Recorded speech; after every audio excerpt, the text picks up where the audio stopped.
Sexta-feira da oitava de Páscoa, Evangelho de João, capítulo 21, do 1 ao 14. Naquele tempo, Jesus apareceu de novo aos discípulos à beira do mar de Tiberíades. A aparição foi assim. Estavam juntos Simão Pedro, Tomé, chamado Dídimo, Natanael de Caná da Galileia, os filhos de Zebedeu e outros dois discípulos de Jesus. Simão Pedro disse a eles: Eu vou pescar. Eles disseram: Também vamos contigo. Saíram e entraram na barca, mas não pescaram nada naquela noite. Já tinha amanhecido e Jesus estava de pé na margem. Mas os discípulos não sabiam que era Jesus. Então Jesus disse: Moços, tendes alguma coisa para comer? Responderam: Não. Jesus disse-lhes: Lançai a rede à direita da barca e achareis. Lançaram, pois, a rede e não conseguiram puxá-la para fora por causa da quantidade de peixes. Então, o discípulo a quem Jesus amava disse a Pedro: É o Senhor. Simão Pedro, ouvindo dizer que era o Senhor, vestiu sua roupa, pois estava nu, e atirou-se ao mar. Os outros discípulos vieram com a barca arrastando a rede com os peixes. Na verdade, não estavam longe da terra, mas somente a cerca de 100 metros. Logo que pisaram a terra, viram brasas acesas com peixe em cima e pão. Jesus disse-lhes: Trazei alguns dos peixes que apanhastes. Então Simão Pedro subiu ao barco e arrastou a rede para a terra. Estava cheia de 153 grandes peixes, e apesar de tantos peixes, a rede não se rompeu. Jesus disse-lhe: Vinde comer. Nenhum dos discípulos se atrevia a perguntar quem era ele, pois sabiam que era o Senhor. Jesus aproximou-se, tomou o pão e distribuiu-o por eles, e fez a mesma coisa com o peixe. Essa foi a terceira vez que Jesus, ressuscitado dos mortos, apareceu aos discípulos. Palavra da salvação, glória a vós, Senhor. Chegamos à sexta-feira de oitava de Páscoa.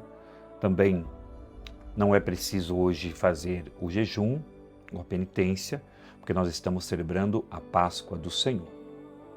Uma coisa importante, falando de jejum e penitência, é que, por exemplo, na quaresma, já passamos pela quaresma, as pessoas sempre vêm perguntar: Padre, se eu estou fazendo uma penitência, eu devo fazer a penitência também no domingo?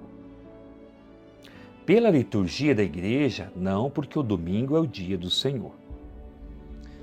E o domingo é para celebrar. Porém, entretanto, contudo, se você está fazendo uma penitência, algo que te custa, por amor a Deus, também para se corrigir, para a sua conversão. Exemplo, você está fazendo penitência da quaresma de refrigerante. Eu sei que a quaresma já passou, porém, eu estou explicando porque já era para ter falado sobre isso. Você está fazendo de refrigerante, uma penitência. E aí, o dia que mais se tem refrigerante e se toma é no domingo. A família, ou o parente. Aí no domingo você vai e toma.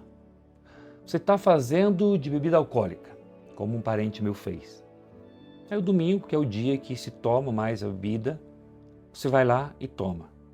Ou você está fazendo de doce ou outras coisas.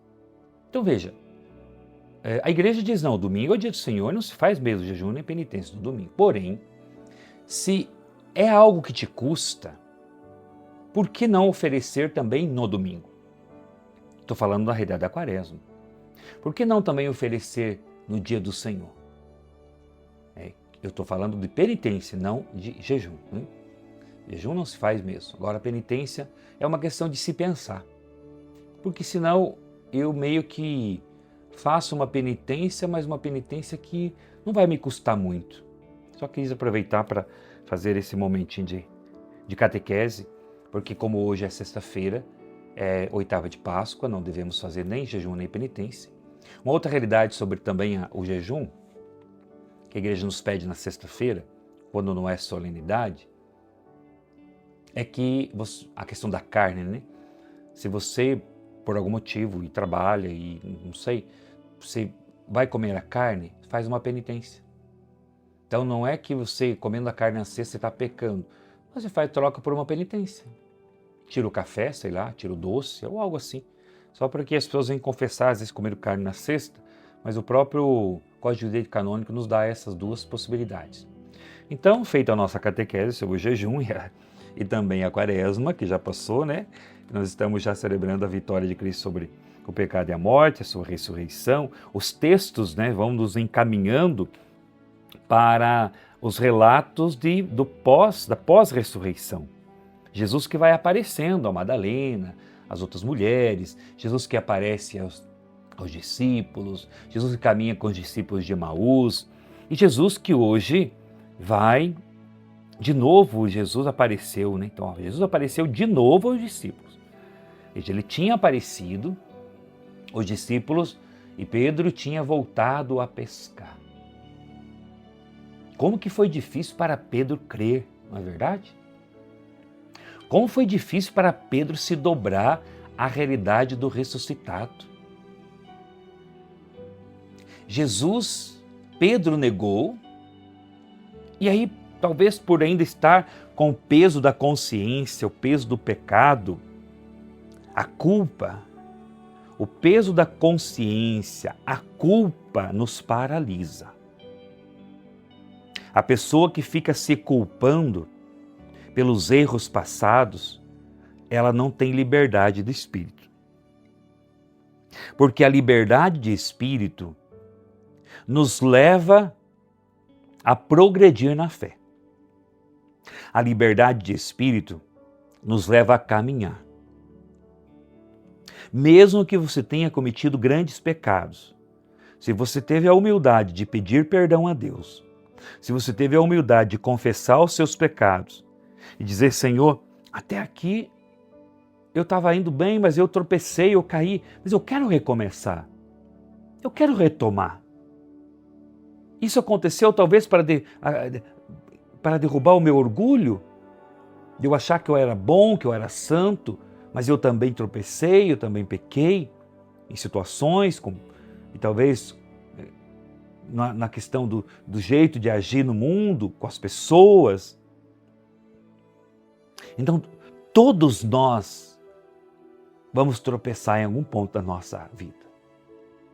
A questão é, eu quero permanecer prostrado? Eu quero permanecer rastejando? Ou eu quero olhar para o Cristo vivo, ressuscitado, glorioso, que oferece a mim a misericórdia, a você a misericórdia, porque do seu coração jorrou sangue e água. A devoção à divina misericórdia, do coração de Cristo jorrou sangue e água. E o próprio Cristo mesmo disse, não são os pecados da humanidade que ferem o meu coração, mas é a falta de confiança na minha misericórdia. Pedro, pela sua culpa, pela sua consciência pesada, pela falta de perdão para consigo mesmo. Nós falamos de perdão para o irmão, mas o perdão para consigo mesmo é muito importante. Porque se você não se perdoa, mesmo que Deus já tenha te perdoado no sacramento da confissão, se você não se perdoa, irmão, você está preso, você está parado. Pedro voltou a pescar. Estava à beira do mar de Tiberíades, como o evangelho de hoje. E não só ele, quando ele disse eu vou pescar, ele levou também Tomé, chamado Dídimo, Natanael de Caná da Galileia, os 2 filhos de Zebedeu, Tiago e João, e 2 discípulos de Jesus. Então ele levou 2 discípulos de Jesus, os 2 filhos de Zebedeu, Tiago e João, 4, mais Natanael, 5, mais Tomé, 6. Junto com Pedro foram mais 6 discípulos. Porque quando um líder tropeça, quando o líder quer desistir, Muitos se espelham, devemos nos espelhar em Jesus, mas também somos espelhos para as pessoas. Eu vou pescar, eles disseram, também vamos contigo.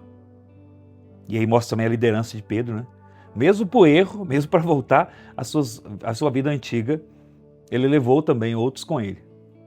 Voltar a pescar pode ser voltar à vida antiga, os erros passados? Pode, mas também há querer desistir do seu chamado, a querer desistir da sua vocação. Uma vez que Deus olhou para você e te chamou, irmão, Deus vai continuar te chamando. Não é porque você errou que você deve desistir do seu chamado, da sua vocação. Porque quando Deus chama porque é Ele que escolhe. Eu não sou melhor do que ninguém. Tem muitos padres também que não são melhores do que ninguém. Porém, Deus escolheu, Deus chamou. Quando eu consagro a hóstia, quando eu consagro o vinho, quando eu dou a absolvição, o sacramento acontece, mesmo que Deus me livre e guarde, eu esteja em pecado grave. Quando eu falo as palavras, porque isso não depende de mim, é a graça de Deus, é o ministério que Deus me deu. Então, hoje Pedro era um escolhido, e ele quis desistir do chamado, mas Jesus foi ao encontro dele. Porque Jesus não desiste dos seus. Jesus não desiste de nós. Jesus não desiste de você, irmão. E aí eles foram pescar, Jesus aparece. Moços, tendes alguma coisa para comer? Segundo o saudoso Padre Léo, o fato de chamar eles de moços, de jovens, fez com que eles despertassem também, né? Moços. E aí Jesus diz, lançai a rede à direita da barca e achareis. Se trabalharam a noite toda, não pegaram nada de peixe. É a noite que se pega os melhores peixes. Mas a noite toda eles estavam sem a presença de Jesus. Quando Jesus disse, lance as redes, já logo de manhã, eles lançaram por obediência, porque não era horário de pegar bons peixes. Eles estavam cansados, mesmo assim eles lançaram. Hoje Jesus está dizendo a você, irmão, lança a rede de novo, confia novamente. Se você até agora não pegou, não teve frutos na sua missão, o Senhor quer hoje, com a presença dEle, porque quando lançaram a rede, quase não conseguiram puxar a rede para o lado de fora. Simão Pedro subiu ao barco e arrastou a rede para a terra, Pedro simbolizando aqui o Papa. A rede é a igreja e a rede está cheia de peixes. Quando eles tentaram fazer a missão, pescar, sem Jesus, não pegaram nada. Quando Jesus chega, tudo muda. E aí nós vemos um Pedro conduzindo a igreja de Cristo, a barca de Cristo, a rede de Cristo, cheia de peixes. Porque com Jesus, tudo se torna mais leve. Com Jesus, tudo pode ser mudado pela força de Deus. Que Deus abençoe a você. Que esta sexta-feira seja uma sexta-feira transformadora na minha e na sua vida. Louvado seja nosso Senhor Jesus Cristo, para sempre seja louvado. Em nome do Pai, Filho, Espírito Santo. Amém.